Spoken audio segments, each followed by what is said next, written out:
আসসালামু আলাইকুম দর্শক, বিভিন্ন সূত্র থেকে যেটুকু খবর পাওয়া যাচ্ছে, আগামী ডিসেম্বরেই মোটামুটি নিশ্চিত যে জাতীয় সংসদ নির্বাচন অনুষ্ঠিত হতে যাচ্ছে।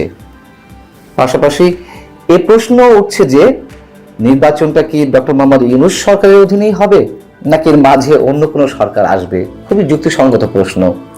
যেটুকু জানা যাচ্ছে যে খুব শীঘ্রই সরকারের পক্ষ থেকে নির্বাচন সংক্রান্ত একটা রোড ম্যাপ ঘোষণা করা হবে।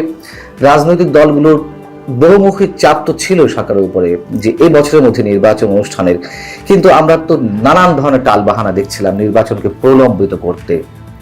সংস্কারের আওয়াজ তোলা হলো, সংবিধান বাতিলের দাবি তোলা হলো ছাত্রদের পক্ষ থেকে, নতুন প্রোক্লেমেশন ঘোষণার দাবি তোলা হলো, ছাত্রদের নতুন দল গঠনের জন্য সময় দেওয়া হলো, স্থানীয় সরকার নির্বাচনের দাবি তোলা হচ্ছে এখনো পর্যন্ত। কিন্তু শেষমেশ হয়তো নির্বাচনটা ডিসেম্বরে হবে, এটুকু এখনো পর্যন্ত আপাতত নিশ্চিত। প্রধান উপদেষ্টা ডক্টর মোহাম্মদ ইউনূসও তার বক্তৃতায় এই বছরের ডিসেম্বর অথবা আগামী বছরের মাঝামাঝি কথা উল্লেখ করেছিলেন, কিন্তু সেগুলোতে কেউ আস্থা পাচ্ছিল না।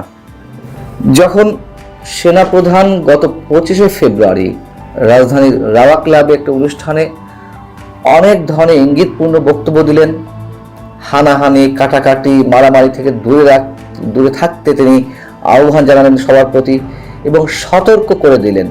এমন কথাও বললেন যে এমন কিছুর মধ্য দিয়ে আমাদের স্বাধীনতা, সার্বভৌমত্ব বিপন্ন হতে পারে।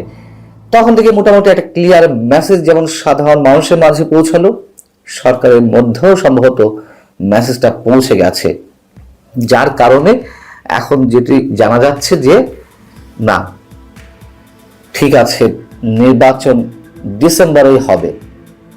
ডক্টর মোহাম্মদ ইউনূস সম্ভবত এও অনুভব করছেন, উপলব্ধি করছেন যে নির্বাচনটি না দিলে সম্ভবত যে কোনো বিপদের সম্মুখীন সরকারকেই পাওয়া লাগতে পারে। তবে সরকারের উপদেষ্টাও তো আকারে ইঙ্গিতে বুঝিয়ে দিচ্ছিলেন নির্বাচনটা সহজ না, নির্বাচনের জন্য অনেক সময়ের প্রয়োজন। এমনকি সরাসরি রাজনৈতিক দলগুলোর বিরুদ্ধে একটা অন্তর্বর্তী সরকার, তত্ত্বাবধায়ক সরকারের মতোই তো দল নিরপেক্ষ সরকার, তারাও রাজনৈতিক দলগুলোর বিরুদ্ধে স্টার নিচ্ছিল। আমি যদি স্পেসিফিক্যালি বলি, সৈয়দ রেজাওয়ানা হাসান, বন, পরিবেশ ও জলবায়ু বিষয়ক উপদেষ্টা, তিনি রাজনৈতিক দলগুলোকে মোটামুটি হুমকির সুরেই কথা বলছিলেন। রাজনৈতিক দলগুলো কি করেছে এতদিন? তারা তো কিছু করতে পারেনি বলে আমাদের উপর আস্থা রেখেছে। আমরা তো করার চেষ্টা করছি, অনেক কাজ করার চেষ্টা করছি। শারমিন মুর্শিদ, তার সাথে আমার ব্যক্তিগত সম্পর্ক অনেক ভালো, তারপরেও বলতে বাধ্য হচ্ছি, তিনি গত ডিসেম্বরেই এমন মন্তব্য করলেন যে রাজনৈতিক দলগুলো কম বেশি ফ্যাসিস্ট।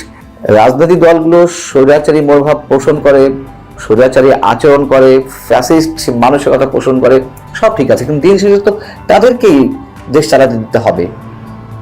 তার জন্য সুশীল সমাজ, নানান ধরনের স্টেক হোল্ডার আছে, তারা নিশ্চয়ই প্রেশার গ্রুপ হিসেবে কাজ করেছে এবং করবে, তার মধ্য দিয়ে যতটুকু পারা যায়।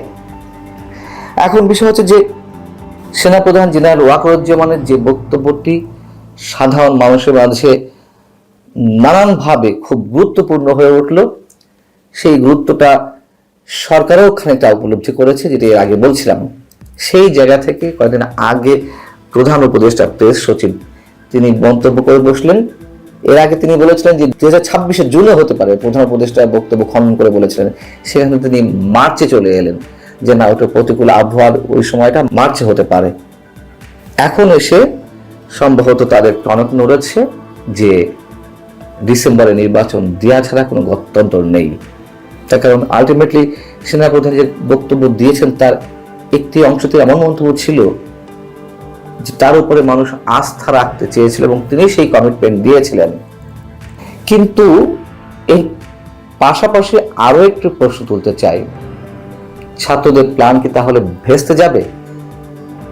তারা যে রাজনৈতিক দলটি গঠন করেছে ক্ষমতায় যাওয়ার একটা বাসনা থেকেই তো, মূলত রাজনৈতিক দল গঠন করতো না, এবং তারা নানান ধরনের মেকানিজমের মধ্য দিয়ে একটা দলের আত্মপ্রকাশ ঘটিয়েছে। সেই দলটি যেই পরিকল্পনা নিয়ে এগোচ্ছিল নির্বাচন বিলম্বিত করতে এবং একটা জায়গায়, এমন একটা জায়গায় গিয়ে বা সময়ে গিয়ে নির্বাচন যাতে অনুষ্ঠিত হয় যেখানে তারা খুব ভালো কোনো ফল নিজেরা নিয়ে আসতে পারে, অথবা যেহেতু বর্তমান সরকারকে চালাচ্ছে সরকার এবং জামাতে ইসলামের মতো কোনো কোনো দল, এমনটা তো মানুষ এখন প্রকাশ্যে বলে, তো ক্ষমতায় না গিয়েও যদি ক্ষমতার আস্বাদ লাভ করা যায় সমস্যা কি? এবং তাদের যে নানান ধরনের পরিকল্পনা, এর পিছনে যেসব রাষ্ট্র রয়েছে অনেকেই যেসব দিকে ইঙ্গিত করে, তাদের পরিকল্পনা কি তাহলে এখানেই শেষ হয়ে যাবে? আমার মনে হয় না যে তারা এখানেই থেমে যাবে। সরকার হয়তো চেষ্টা করছে ডিসেম্বর মধ্যে নির্বাচন করার, কিন্তু এর মধ্য দিয়েই যে সবকিছু শেষ হয়ে যাবে আমি নিজে সেটি মনে করি না। তাদের যে পরিকল্পনা, ম্যাটিকুলাস যে প্ল্যান, সেগুলো হয়তো নিশ্চয়ই তারা বাস্তবায়ন করার চেষ্টা চালিয়ে যেতে পারে। এবং যেই রাজনৈতিক দলটি আমাদের সামনে নিয়ে আসা হলো এনসিপি, ন্যাশনাল সিটিজেন পার্টি বা জাতীয় নাগরিক পার্টি, সেই দলটি সম্ভবত এই রমজান মাসের মধ্যেই নিবন্ধন পেয়ে যেতে পারে এবং পাওয়াটাই খুব স্বাভাবিক। এটিতে যে কোনো ধরনের হেরফের হবে এটা নিশ্চিত যে কোনো হেরফের হবে না। তবে যদি সেরকম কিছু করা হয়ে থাকে বা সেই প্ল্যান অনুযায়ী তারা এগোতে থাকে, আমার মনে হয় হিতে বিপরীত হবে তাদের জন্য। তার কারণ এরই মধ্যে মানুষের ক্ষোভ, পুঞ্জীভূত ক্ষোভের বহিঃপ্রকাশ ঘটতে শুরু করেছে, মানুষ কথা বলতে শুরু করেছে, মানুষ নানান দিক থেকে অতিষ্ঠ হয়ে উঠছে।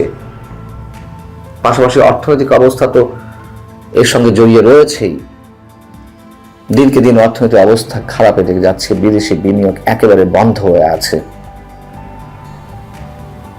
তবে যেটুকু জানা যাচ্ছে যে নির্বাচন ডিসেম্বরে, এবং সেনাপ্রধান সেই দিকেই তো ইঙ্গিত করে 25 ফেব্রুয়ারিতে তার বক্তব্য দিয়েছিলেন, যিনি 2024 সেপ্টেম্বরের 24 তারিখ আন্তর্জাতিক গণমাধ্যম রয়টার্সকে তিনি বলেছিলেন যে 18 মাসের মধ্যে নির্বাচন হতে পারে, তবে ডিসেম্বরের মধ্যে নির্বাচন করা যেতে পারে। সেটি কিন্তু পুনরুল্লেখ করেছেন সেই দিনে সেই বক্তব্যে সেনাপ্রধান জেনারেল ওয়াকারুজ্জামান। অতএব সেদিকেই যাওয়া উচিত, এটি সবাই মনে করে। আল্লাহ হাফিজ, ভালো থাকুন সবাই।